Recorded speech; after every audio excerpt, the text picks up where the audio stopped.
What happens when country music's biggest star sits down for what should be a routine interview, only to have the host dig into the one topic he never talks about? You're about to witness one of the most uncomfortable moments in daytime television history, where years of buried tension finally explode into the open. This is the story of how a simple question turned into a career-defining moment that nobody saw coming. Make sure to subscribe and drop a comment telling me what you think really happened here, because this conversation will leave you questioning everything you thought you knew about these two superstars. Kelly Clarkson adjusted her earpiece as Blake Shelton settled into the plush chair across from her on the brightly lit set. The audience was buzzing with excitement, phones already recording as the country superstar flashed his trademark grin. This was supposed to be easy, a friendly chat between two coaches who had shared years together on The Voice, promoting his new album and maybe telling a few behind-the-scenes stories that fans would eat up. "Blake Shelton, everybody," Kelly announced to thunderous applause, her voice carrying that warm familiarity that had made her talk show such a hit. "It's so good to have you here. We've got so much to catch up on." Blake leaned back in his chair, completely at ease. "Always good to be here, Kelly. Thanks for having me. This place looks incredible, way fancier than that spinning chair setup we used to have." The audience laughed, and Kelly beamed.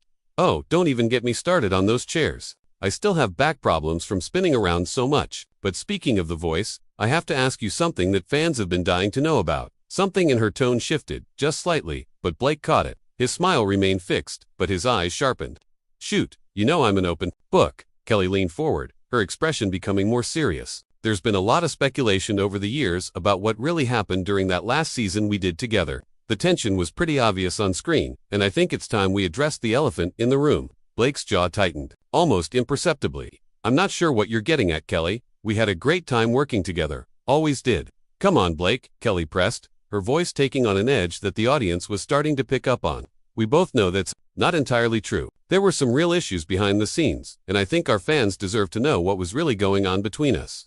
The studio fell silent, except for the hum of cameras. Blake shifted in his seat, his good-natured demeanor beginning to crack. "Look, Kelly, I came here to talk about my music, not to rehash old drama that frankly doesn't exist." Kelly wasn't backing down. "But it does exist, Blake, and pretending it doesn't is exactly the problem. You made some comments to producers about my coaching style that were completely out of line, and then you had the nerve to act like nothing happened when we were on camera together." Blake's eyes flashed with anger. "Excuse me? My comments about your coaching style? Kelly, you spent half that season undermining my advice to contestants and making little digs about country music not being real music.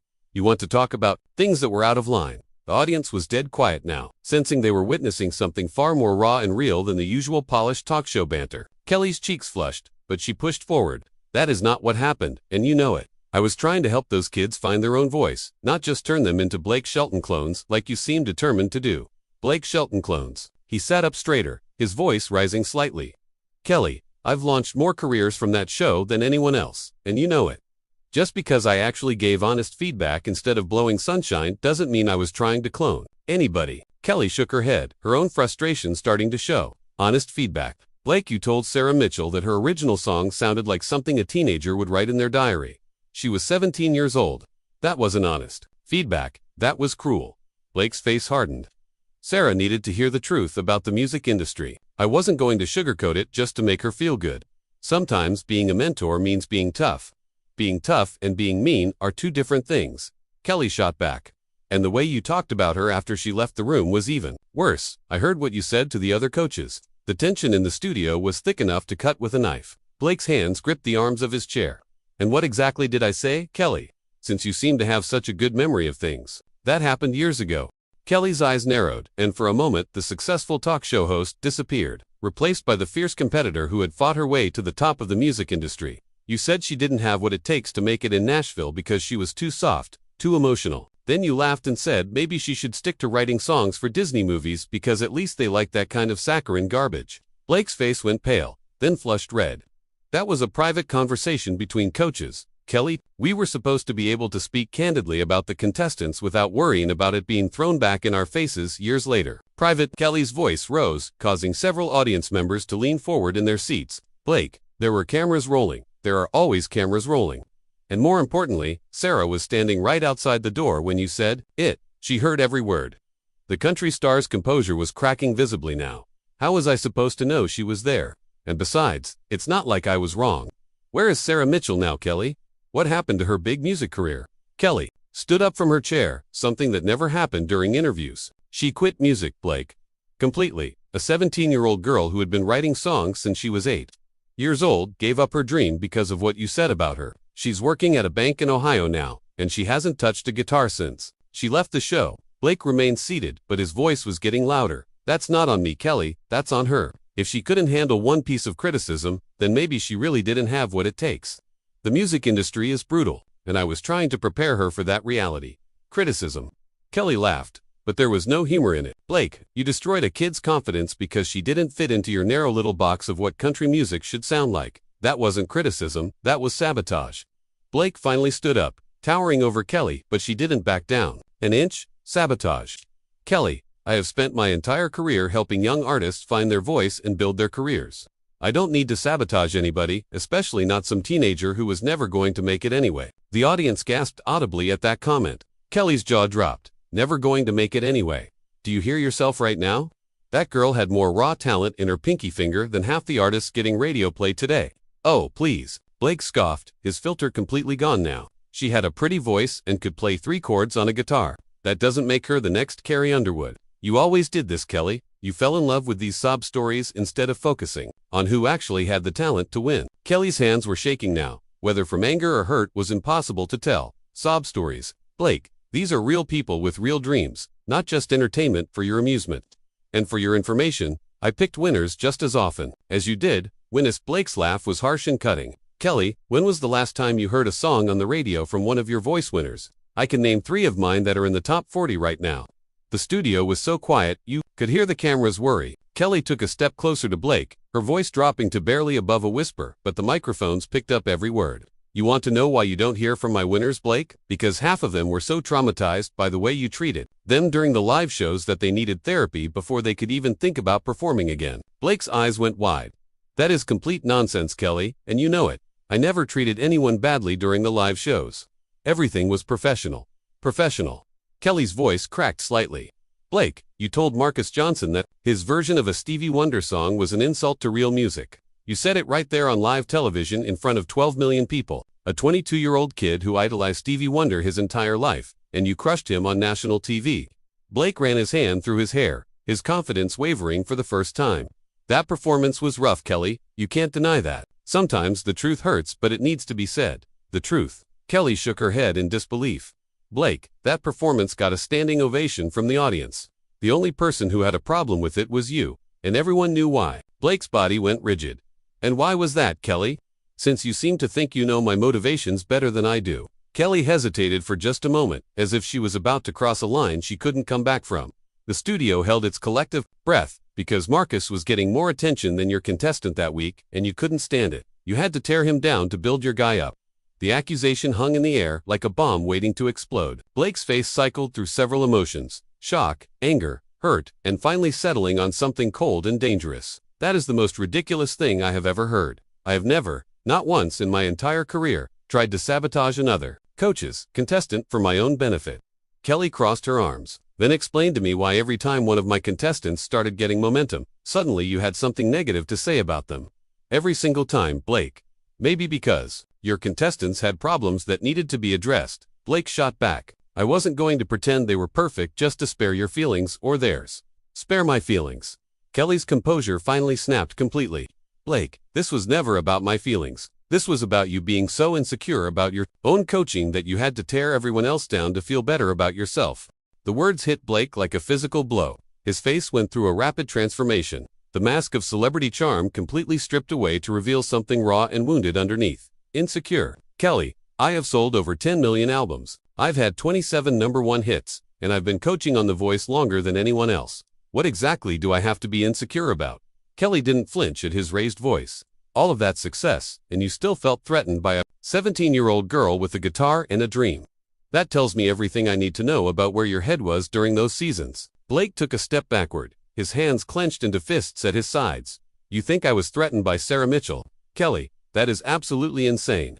I was trying to give her realistic expectations about an industry that chews people up and spits them out every single day, by destroying her confidence before she even got a chance to try. Kelly's voice was steady now, controlled, which somehow made her words cut even deeper. Blake, there's a difference between preparing someone for reality and crushing their spirit. You crossed that line, and you did it on purpose. The studio audience was completely silent, many of them looking uncomfortable as they witnessed what was clearly a very real and very personal confrontation. Blake glanced around, suddenly seeming to remember where he was and that millions of people would eventually see this conversation. "Kelly, I think we should probably wrap this up," he said, his voice noticeably quieter. "This isn't really the kind of discussion that belongs on your show." But Kelly wasn't done. "Oh no, Blake, you don't get to shut this down now. You came on my show, and now we're going to finish this conversation. You owe those kids an explanation, and you owe me one too." Blake's jaw worked silently for a moment before he found his voice again. "I don't owe you anything, Kelly. We worked together. It didn't always go smoothly, and now it's over. That's how these things go in this business." "It didn't go smoothly." Kelly's eyebrows shot up. "Blake, you made my last season on that show a living nightmare. Every decision I made, every piece of advice I gave, every song choice my contestants made, you had something negative to say about it. And it wasn't just to me, it was to everyone, producers, other coaches, crew members." Blake's composure was hanging by a thread. "Kelly, if you had a problem with my feedback, you should have talked to me about it then, not waited years to ambush me on television." "I did talk to you about it," Kelly said, her voice rising again, "multiple times. Do you remember what you told me, Blake? You said I was being too sensitive, that I needed to develop thicker skin if I wanted to survive in this business. You dismissed every concern I raised." The memory seemed to hit Blake hard. He looked away from Kelly for the first time, his gaze finding the floor. I don't remember it that way." "Of course you don't," Kelly said bitterly, "because, to you, I was just another coach who didn't understand how things really worked. But Blake, I had already won a Grammy and sold millions of albums before I ever set foot on that set. I didn't need you to teach me about the music business." Blake's head snapped back up, anger flashing in his eyes again. "Then why did you act like you did? Questioning every decision, second-guessing every piece of advice, acting like you knew better than everyone else." "Because I cared about those contestants more than I cared about winning a stupid competition," Kelly shot back without hesitation. "And apparently that made me the enemy in your eyes." The accusation seemed to deflate some of Blake's anger. "Kelly, that's not, you weren't the enemy, we just had different approaches." "Different approaches?" Kelly laughed, but it was hollow and sad. "Blake, your approach was to break down kids who were already nervous and scared, and my approach was to build them up. If that's what you call different approaches, then I guess we really didn't belong on the same show." Blake was quiet for a long moment, the fight seeming to go out of him. When he spoke again, his voice was barely audible. "Those kids needed to be prepared for what they were going to face out there. Kelly, the real world isn't going to coddle them the way you did." "Coddle them?" Kelly's voice cracked with emotion. "Blake, I gave them confidence. I gave them belief in themselves. And you systematically tore that down every chance you got. Do you have any idea how that felt to watch?" Blake looked up at her, and for the first time since the conversation started, there was something like vulnerability in his expression. "Kelly, I never meant to hurt anyone. I was just trying to do my job the way I knew how." Kelly stared at him for a long moment, and when she spoke again, her voice was softer but still firm. "Your job was to mentor Blake, not to judge. There's a difference, and somewhere along the way, you forgot that." Blake stood there in silence, the weight of her words settling over him like a blanket. The studio was so quiet that the sound of someone shifting in their seats seemed unnaturally loud. Finally, Blake reached up and unclipped his microphone. "I can't do this," he said quietly, his voice barely picked up by Kelly's microphone. "This isn't what I signed up for." Kelly watched as he fumbled with the microphone pack clipped to his belt.